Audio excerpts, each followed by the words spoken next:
Hello, welcome to Pooja's Lifestyle Canada vlog.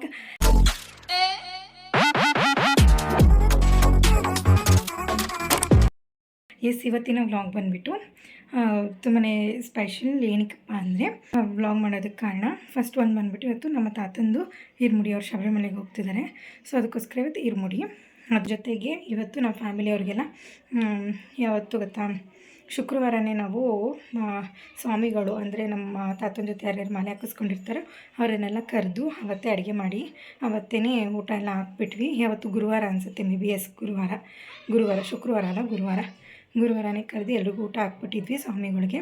ಆದರೆ ಯಾರನ್ನೂ ಫ್ಯಾಮಿಲಿಯವ್ರನ್ನ ಕರೆದಿರಲಿಲ್ಲ. So ಇವತ್ತು ಇರ್ಮುಡಿ ಅಲ್ವಾ, ಸೊ ಅದಕ್ಕೋಸ್ಕರ ಎಲ್ಲರೂ ಫ್ಯಾಮಿಲಿಯವ್ರನ್ನ ಇವತ್ತು ಕರೆದಿದ್ದೀವಿ. ಇವತ್ತು ಸಹ ನಾನು ಅಡುಗೆ ಮಾಡಿದ್ದೀನಿ.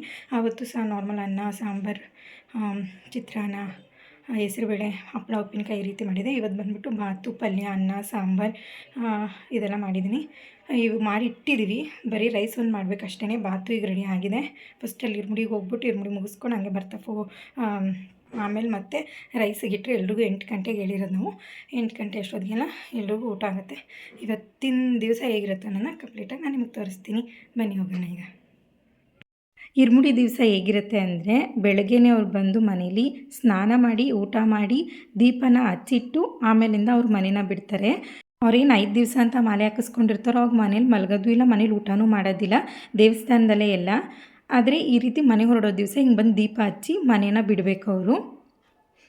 ಈಗ ನಮ್ಮ ತಾತ ಮನೇನ ಬಿಡ್ತಿದ್ದಾರೆ, ಅಂದರೆ ನಾವು ಬಿಡಿಸ್ಕೊಡ್ತಿದ್ದೀವಿ. ಲೈನಿಗೆ ಕರ್ಪೂರ ಎಲ್ಲ ಹಚ್ಚಿ ಅವ್ರ ಕೈಯಲ್ಲೊಂದು ಕಾಯಿನ ಕೊಟ್ಟು ಬಿಡಿಸ್ಕೊಡ್ತೀವಿ. ಅವರು ಹಿಂದೆ ಹಿಂಗೆ ತಿರ್ಕೊಂಡೇ ಹೋಗಿ ಮನೆ ಮುಂದೆ ಕಾಯಿನ ಇಳಿ ತೆಗ್ದು ಕಾಯಿ ಹೊಡೆದು ಅಯ್ಯಪ್ಪನ ಹೆಸರು ಹೇಳಿ ಅವ್ರ ಮನೇನ ಬಿಡ್ತಾರೆ. ಇನ್ನು ಇವ್ರು ರಿಟರ್ನ್ ಮನೆಗೆ ಬರೋದಿಲ್ಲ. ಇನ್ನು ಬರೋದೇನೆ ಅವರು ರಿಟನ್ನು ಅಯ್ಯಪ್ಪನಿಗೆ ಹೋಗಿ ದರ್ಶನ ಎಲ್ಲ ಮಾಡಿಕೊಂಡು ರಿಟರ್ನ್ ಮಾಲೆ ಬಿಚ್ಚಿದ ಮೇಲೇ ಅವ್ರು ವಾಪಸ್ ಮನೆಗೆ ಬರೋದು.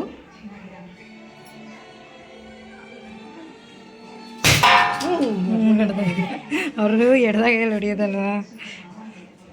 ನಮ್ಮ ತಾತನಿಗೆ ಇವತ್ತು ಇರ್ಮುಡಿ ನಡೀತಿರೋದು ಕ್ಯಾತ್ಮನಹಳ್ಳಿ ಒಳಗಿರುವಂಥ ಆಂಜನೇಯನ ದೇವಸ್ಥಾನ. ಇದನ್ನು ಅರಳಿಕಟ್ಟೆ ಅಂತಲೂ ಹೇಳ್ತಾರೆ. ಇಲ್ಲೇ ಇರ್ಮುಡಿ ಇದ್ದಿದ್ದು. ನಾವು ಬರಬೇಕಾದ್ರೆ ಫುಲ್ ಮಳೆ. ಎಲ್ಲರೂ ಪಾಪ ಮಕ್ಕಳು ಮರಿನೆಲ್ಲ ಎತ್ಕೊಂಡು ಕಾಯ್ಕೊಂಡು ಕೂತಿದ್ರು. ನೋಡಿ ಇಲ್ಲೇ ಪೂಜೆ ಮಾಡಿರೋದು. ಇಲ್ಲೊಂದು 2-3 ಜನ ಇರ್ಮುಡಿನ ಕಟ್ತಿದ್ರು. ಏನಕ್ಕಂದರೆ ತುಂಬ ಜನ ಹೋಗ್ತಿದ್ರು. ಈ ಸತಿ ನಮ್ಮ ಇಡೀ ಕ್ಯಾತ್ಮನಹಳ್ಳಿಯಿಂದ 18 ಬಸ್ಸು 22 ಬಸ್ಸು ಜನ ಹೋಗ್ತಿದ್ದಾರೆ. ಸೊ ತುಂಬಾ ಜನ ಎಲ್ಲರೂ ಅಯ್ಯಪ್ಪನ ಮಾಲೆ ಹಾಕಿಸ್ಕೊಂಡಿದ್ರು. ಈಗ ನೋಡಿ ನಮ್ಮ ತಾತನಿಗೆ ತುಪ್ಪದ ಕೈ ತುಂಬ್ತಿದ್ದಾರೆ. ಇರ್ಮುಡಿ ಬ್ಯಾಗ್ಗೆ ಅವ್ರ ಮನೆಯವ್ರ ಕೈಯಿಂದ ಅಕ್ಕಿನ ಹಾಕಿಸ್ತಾರೆ. ಅದನ್ನೇ ಇರ್ಮುಡಿ ಕಟ್ಟೋದು ಅಂತ ಹೇಳೋದು. ಅದನ್ನೇ ಅವರು ತಲೆ ಮೇಲೆ ಹೊತ್ಕೊಂಡೋಗಿ ಅಯ್ಯಪ್ಪನ ದರ್ಶನ ಮಾಡಿಕೊಂಡು ಅಕ್ಕಿನೆಲ್ಲ ಅಲ್ಲೇ ಹಾಕಿ ತುಪ್ಪನ ಅಲ್ಲೇ ಎಲ್ಲರೂ ಕೂತ್ಕೊಂಡು ಹೊಡೆದು ಆ ತುಪ್ಪನ ಮನೆಗೆ ತೊಗೊಂಬಂದು ಪ್ರಸಾದದ ಜೊತೆ ಮಿಕ್ಸ್ ಮಾಡಿದ್ರೆ ಅದೇನೇ ಅಯ್ಯಪ್ಪನ ಪ್ರಸಾದ. ಇರ್ಮುಡಿ ಎಲ್ಲ ಕಟ್ಟಿದ್ಮೇಲೆ ರಿಟರ್ನ್ ನಾವು ಮನೆಗೆ ಬಂದ್ವಿ. ಇರ್ಮುಡಿನ ಮುಗಿಸ್ಕೊಂಡು ಈಗ ತಾನೇ ಮನೆಗೆ ಬಂದ ತಕ್ಷಣವೇ ವೈಟ್ ರೈಸಿಗೆ ಮಡಗಿರಲಿಲ್ಲ ನಾನು, ಅದಕ್ಕೆ. ಸೊ ಈಗ ವೈಟ್ ರೈಸ್ ಮಾಡಿಬಿಡೋಣ. ವೈಟ್ ರೈಸ್ ಇಟ್ಬಿಟ್ಟು ಅದು ವಿಷಲ್ ಹೊಡೆದ್ಮೇಲೆ ಅದು ಹೇಳಿದ್ನಲ್ಲ, ಸಿಟಿಗೆ ಹೋಗ್ಬಿಟ್ಟು ರಾಯರದು ಶ್ರೀಮೂರ್ತಿ ತರಬೇಕು ಅಂತ ಅದು ತರೋಣ. ತುಂಬಾ ಸ್ಪೆಷಲ್ ಇವತ್ತಂತೂ ನನಗೆ. ಏನಕ್ಕಂದರೆ ತುಂಬ ದಿವಸದಿಂದ ಅಂದ್ಕೊತಿದ್ದು ಇದನ್ನು ತರಬೇಕು ಅಂತ. ಫೈನಲಿ ನಾವು ಅವ್ರನ್ನ ತರಬೇಕು ಅನ್ನೋದಕ್ಕಿಂತನೂ ಅವ್ರು ಯಾವಾಗ ನಮ್ಮ ಮನೆಗೆ ಬರ್ತಾರೆ ಅನ್ನೋದು ಇಂಪಾರ್ಟೆಂಟ್ ಆಗುತ್ತೆ. ಸೊ ಇವತ್ತೇ ಅನಿಸುತ್ತೆ, ನನಗೆ ಗೊತ್ತಿಲ್ಲ ಇವತ್ತು ಬರ್ತಾರೋ ಇಲ್ವೋ. ಏನಕ್ಕೆ ಅಂದರೆ ಆಲ್ರೆಡಿ ಟೈಮ್ ಬಂದುಬಿಟ್ಟು 7:30 ಆಗಿಬಿಟ್ಟಿದೆ. ಈಗ ನಾನು ಸಿಟಿಗೆ ಕರ್ಕೊಂಡು ಹೋಗ್ತಾರೆ ಅನ್ನೋದೇ ಒಂದು ದೊಡ್ಡ ಕ್ವೆಶ್ಚನ್ ಮಾರ್ಕು. ಕರ್ಕೊಂಡು ಹೋದರೆ ಖಂಡಿತವಾಗ್ಲೂ ಇವತ್ತು ಬರ್ತಾರೆ, ಇಲ್ಲಾಂದರೆ ರಾಯರು ಯಾವಾಗ ಬರಬೇಕು ಅಂತ ಅಂದ್ಕೊತಾರೆ ಆವಾಗಲೇ ಬರೋದು. ಬನ್ನಿ ಏನೇನು ಅಡುಗೆ ಮಾಡಿದ್ದೀನಿ ಎಲ್ಲ ತೋರಿಸ್ಬಿಡ್ತೀನಿ. ವೆಜಿಟೇಬಲ್ ಬಾತ್, ತರಕಾರಿ ಸಾಂಬಾರು, ತರಕಾರಿ ಪಲ್ಯ, ಇಷ್ಟು ಅಡುಗೆದು ನಾನೇ ಮಾಡಿರೋದು. ತುಂಬಾ ಖುಷಿ ಇದೆ. ಫಾರ್ ದ ಫಸ್ಟ್ ಟೈಮ್ ಇಷ್ಟು ಅಡುಗೆ ನಾನು ಒಬ್ಬಳೇ ಮಾಡಿದ್ದು. ಇವತ್ತೊಂದು 30-35 ಜನಕ್ಕೆ ಮಾತ್ರ ಅಡುಗೆ ಮಾಡಿದ್ದಿದ್ದು ನಾನು. ಏನಕ್ಕಂದರೆ ಬರೀ ಫ್ಯಾಮಿಲಿಯವರಲ್ವಾ, ಸಾಕಾಗುತ್ತೆ ಅಂತ ಹೇಳ್ಬಿಟ್ಟು. ಚೆನ್ನಾಯ್ತಾ ಬಾತ್ ರಿವ್ಯೂ ಕೊಡು ನನಗೆ. ದೇವ್ರು ನಿಂಗೆ ಒಳ್ಳೇದು ಮಾಡ್ತದ. ಮತ್ತೆ ತಿನ್ಬೇಡ ಬಿಡು, ತಿನ್ಬೇಡ. ನೀ ತಿಂದು ನೋಡ್ದೇನೆ ಅದು ಹೆಂಗೆ ಹೇಳ್ಬಿಟ್ಟೆ ಚೆನ್ನಾಗಿಲ್ಲ ಅಂತ. ಈ ಥರ ಟೇಸ್ಟಿಂಗ್ ಪೌಡ್ರು ಇದು ಕೊಡ್ತೀನಿ. ಎಲ್ಲರೂ ಬಂದು ಊಟ ಮಾಡ್ಕೊಂಡು ಹೋದ್ಮೇಲೆ ನಾವು ನಮ್ಮ ತಾತನ ಕಳಿಸ್ಕೊಡೋಣ ಅಂತ ಅಂದ್ಬಿಟ್ಟು ದೇವಸ್ಥಾನದ ಹತ್ರ ಹೋದ್ವಿ. ಹೋದಾಗ ನಾವು 10:15 ಪೂಜೆ ಎಲ್ಲ ಮಾಡೋವರೆಗೂ 11 ಗಂಟೆ 11:15 ಆಗಿತ್ತು. ಹೋಗಿ ಇರ್ಮುಡಿ ತೊಗೊಂಬರ್ತೀನಿ ಅಂತ ಹೋದವರು ಬಂದಿದ್ದವರು 11:45 12 ಗಂಟೆಗೆ.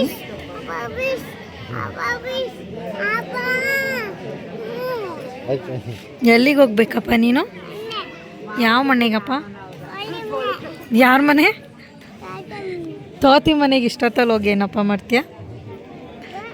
ಹೇಳು, ಏನು ಮಾಡ್ತೀಯ? ಏನದು ಅನ್ವಿ?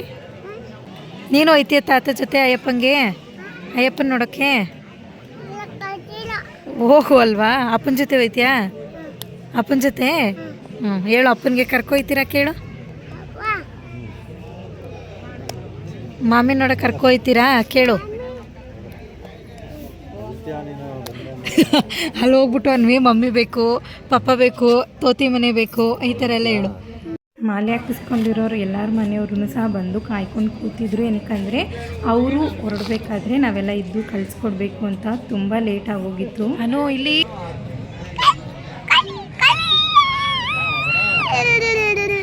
ನೀನ್ಯಾರು? ನೀನು ಅವ್ನು ಕೋತಿ ಅಂತೀವಿ. ಅವನು